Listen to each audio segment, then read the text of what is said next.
हाय anime lovers. आज हम बात करेंगे वन पीस के बारे में।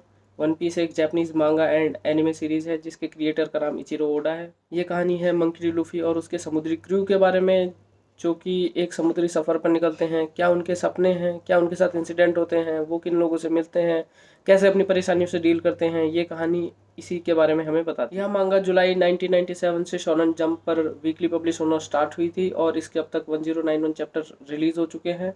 उसके अलावा इसके एनिमे को ब्रॉडकास्ट करना स्टार्ट किया था टोई एनिमेशन ने 1999 से, और इसके भी अभी तक 1074 चैप्टर रिलीज हो चुके हैं। वन पीस में कई आर्क्स हैं और इसका हर आर्क किसी न किसी बड़ी फाइट से ही एंड होता है। इसकी फाइट्स होती भी काफ़ी मज़ेदार हैं, लेकिन कई सारी ऐसी फाइट्स हैं जिनके बारे में हमें कोई विजुअल रिप्रेजेंटेशन नहीं दिया गया। हमें एक इन्फॉर्मेशन की तरह उनको बता दिया गया, लेकिन उसके अलावा कभी हमें वो फाइट दिखाई नहीं गई, या बस उनका कोई एक छोटा सा ग्लिम्प्स ही दे दिया। लेकिन जिन्होंने भी वन पीस की एनिमे देखी है या मांगा को पढ़ा है, वह जानते हैं कि अगर ये अमेजिंग और इंटरेस्टिंग फाइट्स हमें दिखाई जाती तो वो एक्सपीरियंस बहुत ही औसम होता। तो आज मैं बात करूंगा ऐसी ही 5 फाइट्स के बारे में। And spoiler warning for those जिन्होंने अभी तक एनिमे को पूरी तरीके से नहीं देखा है या मांगा को पूरी तरीके से नहीं पढ़ा है, तो उनके लिए इसमें स्पॉयलर्स भी हो सकते हैं। सो कृपया ध्यान से आगे बढ़िएगा। So here is number 5, the payback war. ये war Blackbeard Pirates and जो वाइट बियर पायरेट्स के बचे हुए सदस्य थे मरीन फोर्ड वॉर के बाद, वो उनके बीच में हुई थी। और इसमें मार्को ने, जो कि वाइट बियर पायरेट्स का फर्स्ट डिवीजन कमांडर था, उसने लीड किया था वाइट बियर्ड पायरेट्स को। और ये इसीलिए हुई थी क्योंकि ब्लैक बियर्ड ने वाइट बियर्ड को मार दिया था, और जो भी उसके साथ किया था ब्लैक बियर्ड ने वो बहुत ही बुरा था। और ये उसी का बदला लेने के लिए वाइट बेयर पायरेट्स के जो बचे हुए सदस्य थे उन्होंने उस पर अटैक किया था, और ये वॉर बहुत ही खतरनाक हुई थी। लेकिन इसमें वाइट बेयर पायरेट्स हार गए थे। लेकिन जिन्होंने भी मरीन फूड वॉर को देखा है उन्हें पता है कि मार्को कितना पावरफुल था, और ब्लैक बियर्ड के लिए उसको हराना बिल्कुल भी आसान नहीं रहा होगा, और ये काफ़ी ऑसम वॉर रही होगी। अगर यह वॉर हमें दिखाई जाती तो काफ़ी ऑसम एक्सपीरियंस होता। Red Hair Shanks versus Dracule Mihawk. Arlong arc पार के बाद जब लूफी पे पहली बार बाउंटी लगती है, तो उसके बाद मीहॉक जाता है शैंक्स के पास, और वहाँ पे हमें जानकारी मिलती है कि वो एक दूसरे को जानते थे पहले से, और वो दोनों एक दूसरे से फाइट भी करते रहते थे, क्योंकि मीहॉक उसको बोलता है कि अब तुम्हारा हाथ कट चुका है तो अब मैं तुमसे नहीं लड़ूंगा। जबकि शैंक्स उस टाइम पर भी इतना पावरफुल होता है कि वो मरीन फोर्ड वॉर को अकेले रोक देता है, जहाँ पे कि ब्लैक बेल्ट पायरेट्स भी होते हैं और पूरी मरीन भी होती है, मरीन के तीनों एडमिरल्स होते हैं, फिर भी वहाँ पे वो अकेला इतना पावरफुल होता है कि वो उस वॉर को रोक देता है।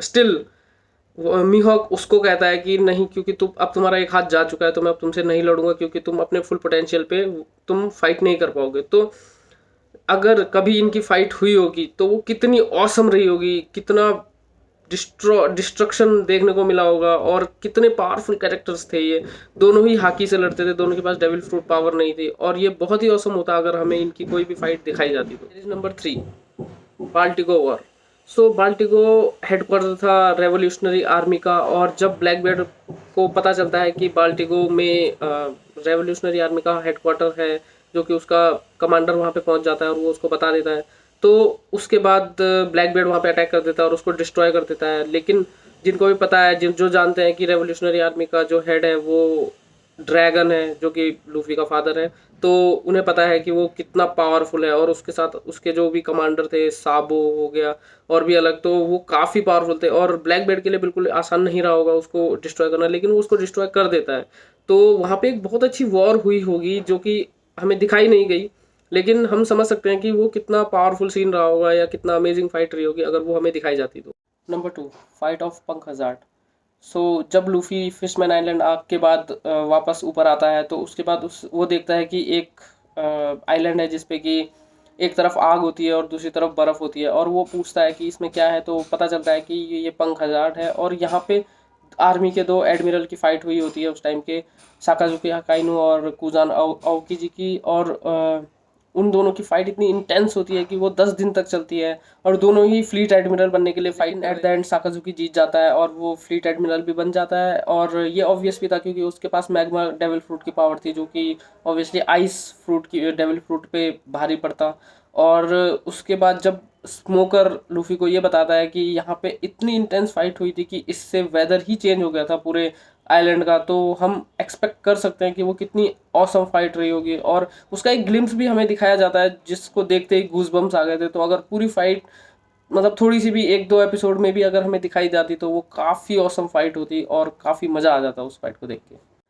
Number 1, king of pirates versus hero of marine.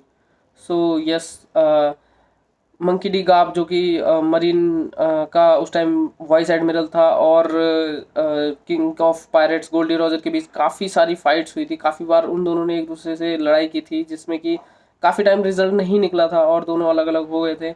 But still गाब एक ऐसा मरीन का ऑफिसर था जो कि उसको टक्कर दे सकता था, और उसने काफ़ी बार उससे फाइट की थी और दोनों एक दूसरे को अच्छी तरीके से जानते भी थे।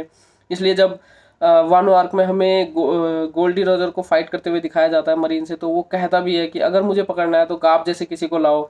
और ये इसीलिए क्योंकि वो उसकी इतनी रिस्पेक्ट करता था, उसे पता था कि वो इतना पावरफुल है कि अगर कोई उसको पकड़ सकता है तो वही पकड़ सकता है। दोनों के पास कोई डेविल फ्रूट की पावर नहीं थी, लेकिन बहुत ही स्ट्रांग हाकी थी, और रोजर के पास इतनी स्ट्रांग हाकी थी कि वो वाइट बियर्ड जिसके पास की डेविल फ्रूट की पावर भी होती है, उसके बाद भी वो उससे इक्वली होता है फाइट में, और इक्वली लड़ता है काफ़ी टाइम। उनकी उससे उन दोनों की भी आपस में फाइट होती है, तो इससे हम अंदाज़ा लगा सकते हैं कि दोनों कितने पावरफुल थे।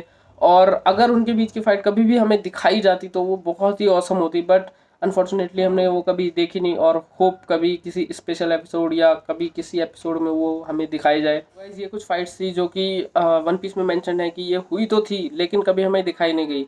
एंड आई वांट कि अगर आपके पास भी कोई फाइट्स हैं जो कि आप चाहते हैं कि क्या काश ये हमें दिखाई जाती, तो आप कमेंट में लिख सकते हैं। Comment is open for discussion, and we will discuss about it.